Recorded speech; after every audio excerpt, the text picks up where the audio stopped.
नमस्कार. आज आपण महिलांचे मानसिक आरोग्य समजून घेत आहोत. एक घटना आपण सगळ्यांनी ऐकलेली आहे. आनंदी घटना.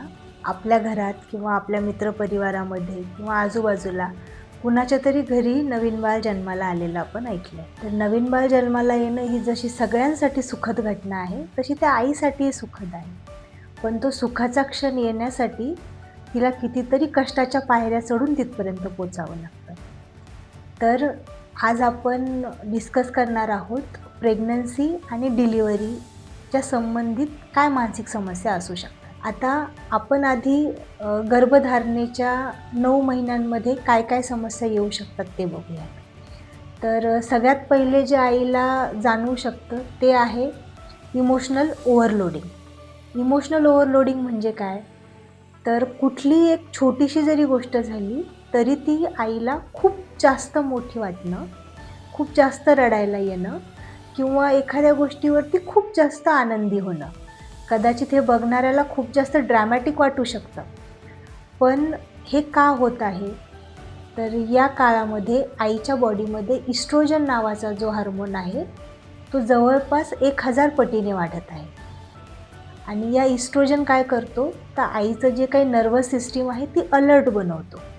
अलर्ट बनवतो म्हणजे खूप जास्त सराउंडिंगला सेन्सिटिव्ह बनवतो.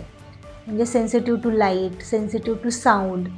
तर याच्यामुळे प्रेग्नन्सीच्या दरम्यान आईच्या आजूबाजूचं वातावरण जे आहे ते थोडंसं कामच असायला हवं. दुसरी समस्या येऊ शकते खूप जास्त थकवा जाणवणं. इतका जास्त थकवा जाणवणं की दैनंदिन दिवसाची जी काही कामं आहेत तीही लवकर न होणं आणि सगळ्या ॲक्टिव्हिटीजमध्ये स्लोनेस जाणवणं. आता हा जो एकदम थकवा आहे तो आईला का येत आहे? तर याचं पण रिझन हार्मोन आहे. प्रोजेस्टेरॉन नावाचा हार्मोन बॉडीमध्ये जास्त वाढत आहे. त्याच्यामुळे खूप जास्त थकवा येणं, खूप जास्त झोप येणं.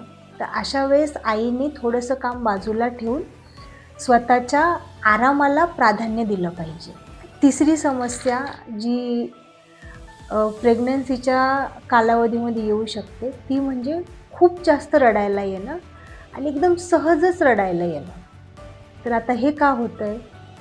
तर आईच्या बॉडीमध्ये ऑक्सिटोसिन नावाचा पण एक हार्मोन वाढत आहे आणि या हार्मोनचं काम काय आहे? तर जो काही नवीन जीवाला आई जन्म देणार आहे तर त्या जीवासोबत तिची बॉन्डिंग झाली पाहिजे. तर म्हणून छोटीशी जरी काही गोष्ट असली तर तिला खूप जास्त रडायला येणार, काही कारण नसतानाही रडायला येणार. अजून प्रेग्नन्सीच्या कालावधीमध्ये आईच्या ब्रेनमध्ये काही चेंजेस होतात. जसं की काही स्कॅनमध्ये असं जाणवलं आहे की त्यात आपल्या जो ब्रेनचा ग्रे मॅटर असतो तो कमी होताना दिसतो आहे आणि त्याचं काहीतरी रिअरेंजिंग होतं. म्हणजे प्रेग्नन्सी दरम्यान खूप साऱ्या छोट्या गोष्टी विसरायला लागतात. विसरणं तर सुरू होतं पण त्याच्यासोबतच बाळाच्या रिलेटेड सगळ्या गोष्टी खूप जास्त फोकसनी, अलर्टनी जाणवायला लागतात. म्हणजे हे काही ब्रेनचे जे चेंजेस आहेत ते सर्वायवल, दोघांचंही सर्वायवल व्हावं, आईचं आणि बाळाचं. त्याच्यासाठी ब्रेनमध्ये काही चेंजेस दिसून येतात. तर त्याच्यामध्ये मग जर काही 1-2 गोष्ट आई विसरत असेल बाळाला सोडूनची तर आईने स्वतःला माफ करून टाकावं. अजून 5वी गोष्ट जी जाणून येते ती की इमोशनली अपडाऊन्स जास्त असतात. हे सहसा शेवटच्या महिन्यामध्ये आणि डिलिव्हरी झाल्यानंतरही जाणवतात. तर हे इमोशनल अपडाऊन्स का जाणवतील? कारण की जसं प्रेग्नन्सीच्या दरम्यान बाळाला जगवण्यासाठी इस्ट्रोजन, प्रोजेस्टेरॉन वाढलेलं असतं, तसंच डिलिव्हरी झाल्यावरती ते एका झटक्यात खाली येतं. त्याच्यामुळे आईचे इमोशनल्स अप्स आणि डाऊन्स थोडेसे जास्त असू शकतात. काही क्षणाला तिला आनंदी वाटणार तर काही क्षणाला खूप जास्त दुःखी वाटणार. हे झाले प्रेग्नन्सी दरम्यानचे इमोशनल चेंजेस. आता ज्यावेळेस डिलिव्हरी होते तर बाळंतपणानंतर काय आजार असू शकतात? तर बाळंतपणानंतर नॉर्मली जवळपास 70% महिलांना बेबी ब्लूज जाणवतात. हे बेबी ब्लूज बर्थच्या 1-2 दिवसामध्ये जाणवायला लागतात तर 7 दिवसांपर्यंत असू शकतात. या बेबी ब्लूजमध्ये काय असू शकतं? तर खूप जास्त सॅड वाटणं, ओव्हरवेल्म वाटणं, खूप लवकर रडायला येणं, बेबी ब्लूजमध्ये काय असू शकतं? बेबी ब्लूजमध्ये मूड स्विंग्स असू शकतात, खूप जास्त रडायला येणं असू शकतं, ओव्हरवेल्म वाटणं असू शकतं आणि हे सौम्य प्रकारचे लक्षणं असतात आणि हे जवळपास 2 आठवड्यापर्यंत चालले जातात. पण जर हेच लक्षणं 2 आठवड्यापेक्षा जास्त काळ थांबले, तर मग त्याचं रूपांतर होतं पोस्टपार्टम डिप्रेशनमध्ये. तर पोस्टपार्टम डिप्रेशन जे आहे, त्यात सिम्प्टम्स हे थोडेसे जास्त तीव्रतेने जाणवतात, जास्त काळ राहतात आणि त्या समस्यांचा रोजच्या जीवनावरती असर व्हायला लागतो. पोस्टपार्टम डिप्रेशनचे रिस्क फॅक्टर काय असू शकतात? तर जर पूर्वीच्या आयुष्यामध्ये कधी आईला डिप्रेशन असेल, तर पोस्टपार्टम डिप्रेशनचे चान्सेस जास्त वाढतात. प्रेग्नन्सीमध्ये काही कॉम्प्लिकेशन्स झाले असेल, तर डिप्रेशनचे चान्सेस वाढतात. आईला बाळंतपणामध्ये जर डायबिटीज झालेला असेल, प्रीक्लॅम्शिया झालेला असेल, तर डिप्रेशनचं प्रमाण जास्त वाढतं. आणि या डिप्रेशनमध्ये सहसा आईला बाळाला जवळ घ्यावंसं नाही वाटत.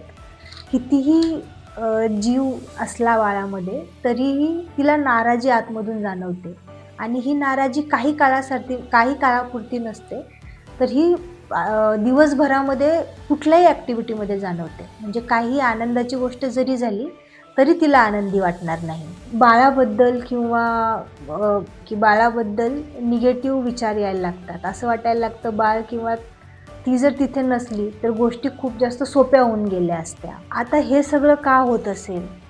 तर बेबी ब्लूज किंवा पोस्टपार्टम डिप्रेशन याचं मेन कारण तर हेच आहे, की डिलिव्हरीनंतर हार्मोन्स एकदम कमी होणं आणि झोप जास्त न होणं आईची.